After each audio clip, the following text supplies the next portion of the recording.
Hello friends, எப்படி இருக்கீங்க? நம்ம ஊருக்கு வந்து ஒரு 10 நாளைக்கிட்ட இருக்கும். 10 நாளைக்கிட்ட வந்துமே நம்மளால் வீடியோ போட முடியல. ஏன் அப்படின்னா, ஊருக்கு வந்தாவே எனக்கு வீடியோ போட தோணாது.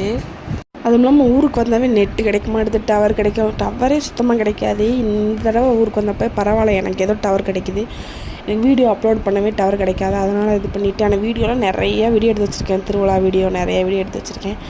அதனால் என்னால் வீடியோ வந்துட்டு சரியாக அப்லோட் பண்ண முடியல, போஸ்ட் பண்ண முடியல. ஏதாவது வாய்ஸ் கொடுக்குறப்ப யாராவது வந்துடுறாங்களா, அதனால் பேச முடியல. இப்போ நம்ம எங்கடா வந்திருக்கோம், என்னடா வேறு கூட்டத்தை காமிச்சிட்டு இதை பேசிகிட்டு இருக்கேன் நினைக்காதீங்க. வேறு ஒன்றும் இல்லை, சசிகலா அம்மா கூட்டத்துக்காண்டி கோட்டமேட்டில் வந்து கூட்டம் போட்டிருந்தாங்க. ஒரு ஆளுக்கு 300 சொல்லணும்.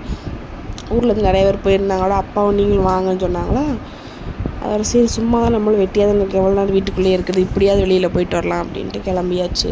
நானும் அம்மா தம்பி ஊரில் இருக்கவங்க எல்லாருமே வந்துருந்தோம். பாருங்கள், அம்மா நிற்கிறாங்க. என்ன கொடுத்தாங்கன்னா பிஸ்கெட்டு, தண்ணி பாட்டிலு இந்த மாதிரி கொடுத்தாங்க. அதுக்கே அடிபிடி, நம்ம எதுவும் வாங்கலை, கிடைக்கிறத வாங்கிட்டு பேசாமல் வந்துடணும் அப்படின்ட்டு. நம்ம வந்து இவங்க கட்சி அவங்க கட்சின்லாம் கிடையாது. நம்ம மனசை பொறுத்து ஓட்டு போடுறப்ப யார் வரணும்னு நினைக்கிறோமோ அவங்களுக்கு ஓட்டு போட்டுக்க வேண்டியதான். இது வந்து கூப்பிட்டாங்களே அப்படின்னு சொல்கிறக்காண்டி நம்ம போயாச்சு. அதனால் நான் இந்த இதுக்கு போனனால நீங்கள் இவங்க கட்சி அவங்க கட்சின்னு நினச்சிக்காதீங்க. நெக்ஸ்ட் நான் திருவிழாக்கு எடுத்த வீடியோலாம் அப்லோட் பண்ணிருந்தேன். பிடிச்சிருந்தா லைக் பண்ணுங்கள், ஷேர் பண்ணுங்கள்.